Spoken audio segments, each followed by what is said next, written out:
Jane Eyre by Charlotte Bronte. Chapter 1. There was no possibility of taking a walk that day. We had been wandering, indeed, in the leafless shrubbery an hour in the morning, but since dinner, Mrs. Reed, when there was no company, dined early. The cold winter wind had brought with it clouds so sombre and a rain so penetrating that further outdoor exercise was now out of the question. I was glad of it. I never liked long walks, especially on chilly afternoons. Dreadful to me was the coming home in the raw twilight, with nipped fingers and toes, and a heart saddened by the chidings of Bessie the nurse, and humbled by the consciousness of my physical inferiority to Eliza, John, and Georgiana Reed. The said Eliza, John, and Georgiana were now clustered round their mamma in the drawing-room. She lay reclined on a sofa by the fireside, and with her darlings about her, for the time, neither quarrelling nor crying, looked perfectly happy. Me she had dispensed from joining the group, saying, she regretted to be under the necessity of keeping me at a distance, but that until she heard from Bessie, and could discover by her own observation that I was endeavouring in good earnest to acquire a more sociable and childlike disposition, a more attractive and sprightly manner, something lighter, franker, more natural, as it were, she really must exclude me from privileges intended only for contented, happy little children. "What does Bessie say I have done?" I asked. "Jane, I don't like cavillers or questioners. Besides, there is something truly forbidding in a child taking up her elders in that manner. Be seated somewhere, and until you can speak pleasantly, remain silent." A breakfast-room adjoined the drawing-room. I slipped in there. It contained a bookcase.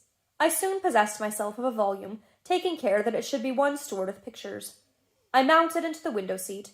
Gathering up my feet, I sat cross-legged like a Turk, and having drawn the red moreen curtain nearly closed, I was shrined in double retirement.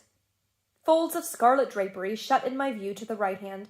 To the left were the clear panes of glass, protecting but not separating me from the drear November day. At intervals, while turning over the leaves of my book, I studied the aspect of that winter afternoon. Afar, it offered a pale blank of mist and cloud, near a scene of wet lawn and storm-beat shrub, with ceaseless rain sweeping away wildly before a long and lamentable blast. I returned to my book, Bewick's History of British Birds. The letterpress thereof I cared little for, generally speaking, and yet there were certain introductory pages that, child as I was, I could not pass quite as a blank. They were those which treat of the haunts of sea-fowl, of the solitary rocks and promontories, by them only inhabited, of the coast of Norway, studded with isles from its southern extremity, the Lindeness or Naze, to the North Cape, where the northern ocean in vast whirls boils round the naked melancholy isles, of farthest Thule, and the Atlantic surge pours in among the stormy Hebrides. Nor could I pass unnoticed the suggestion of the bleak shores of Lapland, Siberia, Spitzbergen, Nova Zembla, Iceland, Greenland, with the vast sweep of the Arctic zone and those forlorn regions of dreary space, that reservoir of frost and snow, where firm fields of ice, the accumulation of centuries of winter, glazed in alpine heights above heights, surround the pole, and concentre the multiplied rigours of extreme cold. Of these death-white realms I formed an idea of my own, shadowy, like all the half-comprehended notions that float dim through children's brains, but strangely impressive. The words in these introductory pages connected themselves with the succeeding vignettes, and gave significance to the rock standing up alone in a sea of billow and spray, to the broken boat stranded on a desolate coast, to the cold and ghastly moon glancing through bars of cloud at a wreck just sinking. I cannot tell what sentiment haunted the quite solitary churchyard, with its inscribed headstone, its gate, its 2 trees, its low horizon, girdled by a broken wall, and its newly risen crescent attesting the hour of eventide. The 2 ships, becalmed on a torpid sea, I believed to be marine phantoms. The fiend pinning down the thief's pack behind him I passed over quickly. It was an object of terror. So was the black-horned thing seated aloof on a rock, surveying a distant crowd surrounding a gallows. Each picture told a story, mysterious often to my undeveloped understanding and imperfect feelings, yet ever profoundly interesting. As interesting as the tales Bessie sometimes narrated on winter evenings, when she chanced to be in good humour, and when, having brought her ironing-table to the nursery hearth, she allowed us to sit about it, and while she got at Mrs. Reed's lace frills and crimped her nightcap borders, fed our eager attention with passages of love and adventure taken from old fairy tales and other ballads, or, as at a later period I discovered, from the pages of Pamela and Henry, Earl of Morland. With Bewick on my knee, I was then happy. Happy, at least, in my way. I feared nothing but interruption, and that came too soon. The breakfast-room door opened. "Beau, Madam Mope!" cried the voice of John Reed. Then he paused. He found the room apparently empty. "Where the dickens is she?" he continued. "Lizzie! Georgie!" calling to his sisters. "Jonah's not here. Tell Mamma she's run out into the rain. Bad animal." It is well I drew the curtain, thought I, and I wished fervently he might not discover my hiding-place. Nor would John Reed have found it out himself. He was not quick, either of vision or conception, but Eliza just put her head in at the door and said at once, "She's in the window-seat, to be sure, Jack." And I came out immediately, for I trembled at the idea of being dragged forth by the said Jack. "What do you want?" I asked, with awkward diffidence. "Say, what do you want, Master Reed?" was the answer. "I want you to come here." And seating himself in an armchair, he intimated by a gesture that I was to approach and stand before him. John Reed was a schoolboy of 14 years old, 4 years older than I, for I was but 10, large and stout for his age, with a dingy and unwholesome skin, thick lineaments in a spacious visage, heavy limbs and large extremities. He gorged himself habitually at table, which made him bilious, and gave him a dim and bleared eye and flabby cheeks. He ought now to have been at school, but his mamma had taken him home for a month or two, on account of his delicate health. Mr. Miles, the master, affirmed that he would do very well if he had fewer cakes and sweetmeats sent him from home, but the mother's heart turned from an opinion so harsh, and inclined rather to the more refined idea that John's sallowness was owing to over-application, and perhaps to pining after home.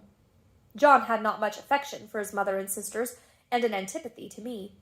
He bullied and punished me, not 2 or 3 times in the week, nor once or twice in the day, but continually. Every nerve I had feared him, and every morsel of flesh in my bones shrank when he came near. There were moments when I was bewildered by the terror he inspired, because I had no appeal whatever against either his menaces or his inflictions. The servants did not like to offend their young master by taking my part against him, and Mrs. Reed was blind and deaf on the subject. She never saw him strike or heard him abuse me, though he did both now and then in her very presence, more frequently, however, behind her back. Habitually obedient to John, I came up to his chair. He spent some 3 minutes in thrusting out his tongue at me as far as he could without damaging the roots. I knew he would soon strike, and while dreading the blow, I mused on the disgusting and ugly appearance of him who would presently deal it. I wonder if he read that notion in my face, for all at once, without speaking, he struck, suddenly and strongly. I tottered, and on regaining my equilibrium, retired back a step or 2 from his chair.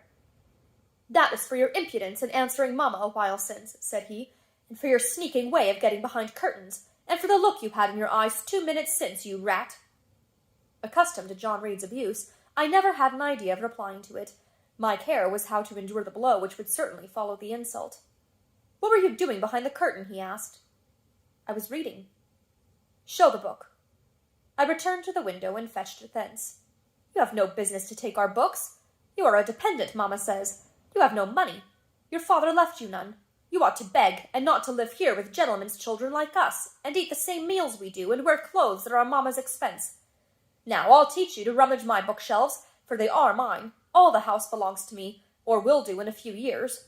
Go and stand by the door, out of the way of the mirror and the windows." I did so, not at first aware what was his intention, but when I saw him lift and poise the book and stand in act to hurl it, I instinctively started aside with a cry of alarm. Not soon enough, however, the volume was flung, it hit me, and I fell, striking my head against the door and cutting it. The cut bled, the pain was sharp, my terror had passed its climax, other feelings succeeded. "Wicked and cruel boy," I said, "you were like a murderer, you were like a slave-driver, you were like the Roman emperors." I had read Goldsmith's History of Rome, and had formed my opinion of Nero, Caligula, etc. Also I had drawn parallels in silence, which I never thought thus to have declared aloud. "What? What?" he cried. "Did she say that to me? Did you hear her, Eliza and Georgiana? Won't I tell Mamma? But first—" He ran headlong at me. I felt him grasp my hair and my shoulder. He had closed with a desperate thing. I really saw in him a tyrant, a murderer. I felt a drop or 2 of blood from my head trickle down my neck, and was sensible of somewhat pungent suffering. These sensations for the time predominated over fear, and I received him in frantic sort. I don't very well know what I did with my hands, but he called me "Rat! Rat!" and bellowed out aloud. Aid was near him. Eliza and Georgiana had run for Mrs. Reed, who was gone upstairs. She now came upon the scene, followed by Bessie and her maid Abbot. We were parted. I heard the words, "Dear, dear, what a fury to fly at Master John! Did ever anybody see such a picture of passion?" Then Mrs. Reed subjoined, "Take her away to the Red Room, and lock her in there." 4 hands were immediately laid upon me, and I was borne upstairs.